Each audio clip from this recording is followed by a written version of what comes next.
नमस्कार और हर हर महादेव दोस्तों।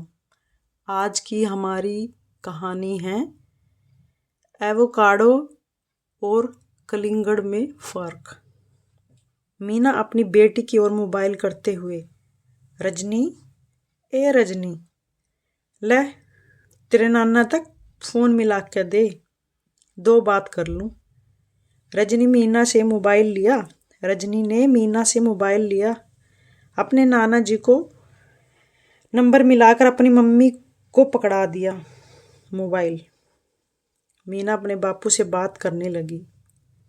तभी रजनी के पापा ड्यूटी से आ गए, जिसका नाम सुरेश है, जो बिजली बोर्ड में क्लर्क के पद पर कार्यरत हैं।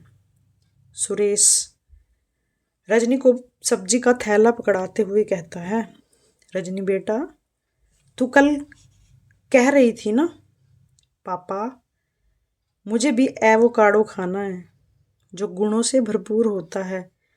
मैंने उसे कभी खाया नहीं, बस देखा है।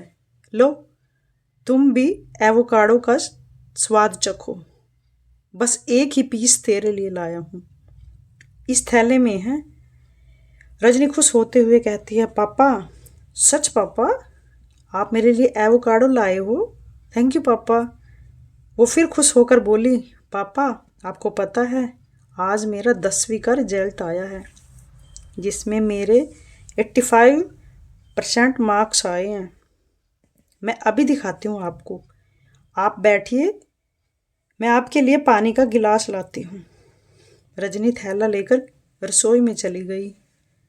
वो रसोई से 5 मिनट बाद एक हाथ में पानी का गिलास, दूसरे हाथ में प्लेट में रखा एवोकाडो और चाकू लेकर बाहर आई। उसने पानी का गिलास सुरेश को पकड़ा दिया। प्लेट साइड में रखकर मीना से बोली, मम्मी मोबाइल दो ना, कितनी बात करते हो? मीना रजनी की ओर देखते हुए, ठीक से बापू, तड़के बात करूँगी। उसने यह कहकर फ़ोन रजनी को पकड़ा दिया। रजनी मोबाइल में अपने पापा को अपना रिजल्ट दिखाते हुए कहती है, ये देखो पापा। सुरेश उसके सिर पर हाथ रखकर कहता है, शाबाश बेटा, ऐसे ही मेहनत करते रहो और अपना टीचर बनने का सपना पूरा करो। अच्छा रजनी बेटा, +1 में एडमिशन के लिए फॉर्म कब निकलेंगे? तभी मीना तपाक से बोली, कोई ज़रूरत ना है आगे पढ़ने की, सिलाई कढ़ाई सीख ले, ना तो वो ब्यूटी पार्लर सीख ले। तभी रजनी बोली, मम्मी वो ब्यूटी पार्लर होता है। मीना, हाँ हाँ, जो भी होंदा होगा, वो देख ले तेरे मामा ने, दोनों के दोनों हाथ में फैल सी लेके अंडा है, सारा दिन दो बालकों के बाप बन गए। इब तई तो उन्हें नौकरी कौन ना मिली। तभी सुरेश धीरे से रजनी के कान में कहता है, 10वीं 12वीं में 40% मार्क्स हैं। बीएड की डिग्री भी गिर पड़ के ले रखी है दोनों ने। रजनी हैरानी से, सच पापा? सुरेश, हाँ बेटा, ये सब छोड़ जा, वो एवोकाडो धोकर ला, वो मैं भी तो चखूं विदेशी फल का स्वाद। काव्या और दीपू भी हंगामा करते हुए आकर अपने पापा से लिपट कर बोले, पापा हमारे लिए खाने को क्या लाए? सुरेश ने कहा, जल्दी जाओ, पहले हाथ धोकर आओ। काव्य 7वीं में पढ़ती है और दीपू 1st क्लास में पढ़ता है। रजनी ने प्लेट अपनी मम्मी को पकड़ा दी, जिसमें एवोकाडो रखा था। मीना एवोकाडो देखकर यूं कैसा कच्ची कैरी जैसा, वो एवोकाडो को हाथ में लेकर हैरानी से बोली, इस खातर कल अपने पापा के हाथ पैर जोड़ रही थी। रजनी, मम्मी ये एवोकाडो है, विदेशी फल। मीना, किसने काटो? रजनी मुस्कुराते हुए, मम्मी एवोकाडो। मीना, ये रहन देना तू, मन्ने तो यूं कच्ची कैरी जैसा लाग रहा है। रजनी, मम्मी आप इसे काटो ना, खाकर बताना ये कैरी है या कुछ और। मीना उसे काटने लगी। तभी रजनी बोली, मम्मी क्या आपको पता है ये फल कितने का है? मीना, कितने का होगा? होगा 5-10 रुपये का। रजनी, मम्मी ये पूरे 150 रुपये का है। मीना हैरानी से, चाकू पकड़ा हाथ अपने माथे पर मारते हुए, ए राम, इसमें इतनी मोटी तो गुठली निकल गई के जी, था भी किसी के भी बकावे में आजो हो। इससे अच्छा तय कलिंगड़ या खरबूजे ले आंदे, बालक रज के तो खा लेंदे, ना तो आम ही ले आंदे, कम से कम इनके बाटे एक एक पीस तो आ जांदा। मैं इब इसमें किस किस तरह बांटू। सुरेश मन में कहने लगा, ये गणित भी तूने ही बिगाड़ा है। रजनी और काव्या दो बेटी थी, जिद करके बैठ गई। ना मन्ना तो बेटा भी चाहिए, ना तो हमारा वंश क्यों कर आगे बढ़ेगा। जैसे मैं तो विरासत का नवाब हूँ, यहाँ जिंदगी किस्तों में चल रही है, इसे वंश आगे बढ़ाने की पड़ी थी। मीना सुरेश की तरफ एक टुकड़ा एवोकाडो का करते हुए, लो जी, काव्या और दीपू ने तो यूं अच्छा को नहीं लाग गया। इब था मी बाप बेटी इसने खाकर खुश हो लो। इब के बाद इस काडो काडो पे पी से फूकन की जरूरत कोन्या।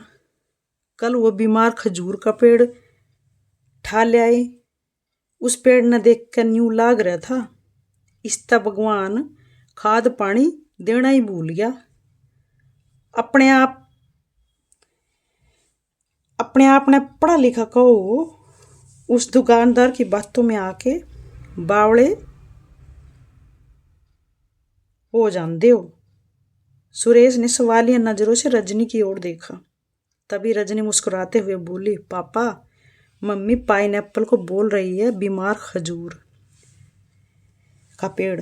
जब तक अपनी सहेली के घर से वापस आई मैं, मम्मी ने पाइनएप्पल को कुपोषण का शिकार समझकर उसके टुकड़े टुकड़े कर कर डस्टबिन में डाल दिए थे। सुरेश चिढ़कर अपने माथे पर हाथ मारते हुए कहता है, ए भगवान, मेरे ससुर जी ने अगर पढ़ाई यानी कि शिक्षा रूपी खाद पानी इसके दिमाग में डाल दिया होता तो इसे एवोकाडो और कलिंगड़ में फर्क समझ आता। सुरेश ने पहले तो खुद को शांत किया, फिर बोला, मीना, हमारी रजनी जितना चाहे उतना पढ़ेगी, तुम सूट अपनी भाभीयों से सिलवा लेना, उन सालों को पालने का एहसान उतर जाएगा जिसकी वजह से तू पढ़ लिख नहीं पाई। तेरे सूट तो सिल देगी ना तेरी भाभियाँ। मीना कत्ते जवाब को ना देवा, चाहे 10 सूट सिलवा लूँ। हाँ, और तो 500 रुपये लेवा, मेरे तो 200 ले लेंगी। सुरेश, और रही ब्यूटी पार्लर की बात, हमारी रजनी टीचर बनकर बच्चों का भविष्य संवारेगी।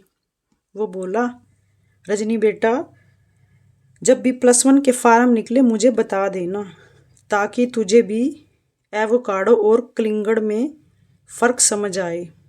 रजनी एवोकाडो का टुकड़ा सुरेश के मुंह में डालते हुए और हंसते हुए कहती है, मुझे तो एवोकाडो और पाइनएप्पल का पता है पापा, आप तो कैरी खाओ और नाना जी का शुक्रिया अदा करो जो आपको बसों ऑटो में धक्के नहीं खाने पड़ते। नाना जी की दी हुई बाइक आपको जल्दी घर पहुंचा जो देती है। और रही मम्मी की बात, वो जैसी भी है बहुत अच्छी है, जिन्होंने अपना बचपन और शिक्षा बिना शिकायत अपने छोटे भाइयों पर निछावर कर दी। और मैं अपनी मम्मी की तो बेटी हूँ, है ना मम्मी? उसने मीना के गले में बाहों का हार डालते हुए कहा। यह सुनकर मीना की आंखें नम हो गई। धन्यवाद दोस्तों, अपना कीमती वक्त देने के लिए।